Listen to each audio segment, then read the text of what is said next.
L'auteur de ce livre, c'est le bien-aimé frère Devin Fromke. Le titre du livre, La suprême intention. Nous sommes au chapitre 24, petit 5. Chapitre 24, petit 5. La gloire des fils. La gloire des fils. Si vous essayez de vous faire une idée générale de la chrétienté contemporaine, vous conviendrez qu'il y a très peu de croyants qui ont la vision du corps de Christ ou qui sont éclairés sur notre vocation, devenir pleinement des fils. L'adversaire s'est servi de tous les moyens imaginables pour aveugler, enténébrer, limiter et égarer le peuple de Dieu afin de l'empêcher de voir quelle est la vraie nature de l'Église, sa vraie vocation et sa vraie destinée.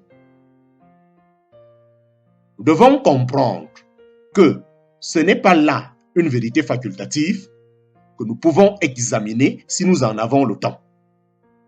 Elle est au cœur même de ce dessein divin d'édifier un temple à la gloire de Dieu.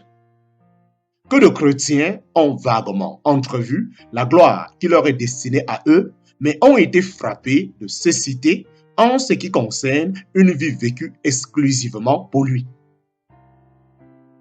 L'éducation que reçoivent les fils est sanctionnée par un grade, le trône.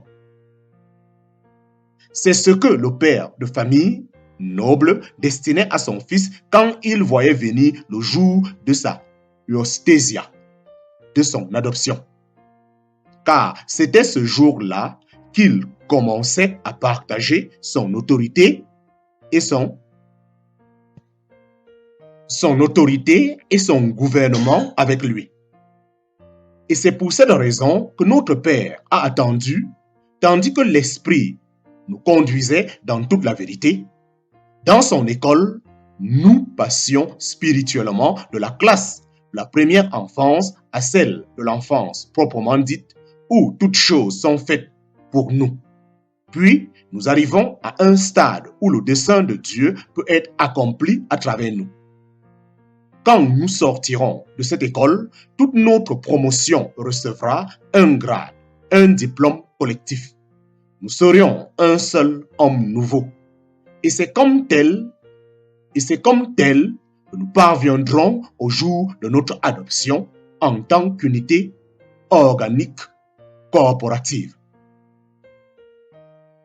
Et c'est pour cette raison que notre Père a attendu, tandis que l'Esprit nous conduisait dans toute la vérité. Dans son école, nous passions spirituellement de la classe de la première enfance à celle de l'enfance proprement dite, où toutes choses sont faites pour nous. Puis, nous arrivons à un stade où le dessein de Dieu peut être accompli à travers nous. Quand nous sortirons de cette école, toute notre promotion recevra un grade, un diplôme collectif. Nous serions un seul homme nouveau et c'est comme tel que nous parviendrons au jour de notre adoption en tant qu'unité organique corporative. C'est sans doute décevant pour celui qui a la démangeaison. C'est sans doute décevant pour celui qui a la démangeaison égoïste de passer avant les autres ou d'être reconnu comme le plus grand. Mais c'est du corps que Dieu est préoccupé. Quand nous aurions acquis une conscience de corps, nous commencerons à vivre pour lui en atteignant notre maturité au sein de l'Église. Nous oublierons nos propres exploits et nous nous occuperons de ceux des autres. Romains chapitre 8 nous présente ces 4 aspects de la qualité de fils. 1. Nous recevons l'Esprit pour marcher avec lui, en parenthèse, Romains chapitre 8, 14 à 16. 2. L'Esprit d'adoption vient à nous comme éducateur, Romains chapitre 8, verset 15. 3. Nous attendons la révélation ou la manifestation des fils de Dieu, Romains chapitre 8, verset 19. 4. Notre pleine qualification comme fils, l'adoption, nous sera octroyée quand nous recevrons d'en haut notre domicile céleste. Romains chapitre 8, verset 23. Romains chapitre 8 nous présente ces 4 aspects de la qualité de fils. Premier aspect, nous recevons l'Esprit pour marcher avec lui, en parenthèse Romains chapitre 8, versets 14 à 16. Deuxième aspect, l'Esprit d'adoption vient à nous comme éducateur, en parenthèse Romains chapitre 8, verset 15. Troisième aspect, nous attendons la révélation ou la manifestation des fils de Dieu, Romains chapitre 8, verset 19. Quatrième aspect, notre pleine qualification comme fils, l'adoption, nous sera octroyée quand nous recevions d'en haut notre domicile céleste, Romains chapitre 8, verset 23. Si la croix inutile, elle ouvre en nos cœurs un sillon fertile et nous rend vainqueurs. Si la croix inutile, elle ouvre en nous, elle ouvre en nos cœurs un sillon fertile et nous rend vainqueurs. La gloire des fils. La gloire des fils. Si vous essayez de vous faire une idée générale de la chrétienté contemporaine, vous conviendrez qu'il y a très peu de croyants qui ont la vision du corps de Christ ou qui sont éclairés sur notre vocation. Devenir pleinement des fils. Devenir pleinement des fils. L'adversaire s'est servi de tous les moyens imaginables pour aveugler, enténébrer, limiter et égarer le peuple de Dieu afin de l'empêcher de voir quelle est la vraie nature de l'Église, sa vraie vocation et sa vraie destinée. Nous devons comprendre que ce n'est pas là une vérité facultative que nous pouvons examiner si nous en avons le temps. Elle est au cœur même de ce dessein divin d'édifier un temple à la gloire de Dieu. Que de chrétiens ont vaguement entrevu la gloire qui leur est destinée à eux, mais ont été frappés de cécité en ce qui concerne une vie vécue exclusivement pour lui.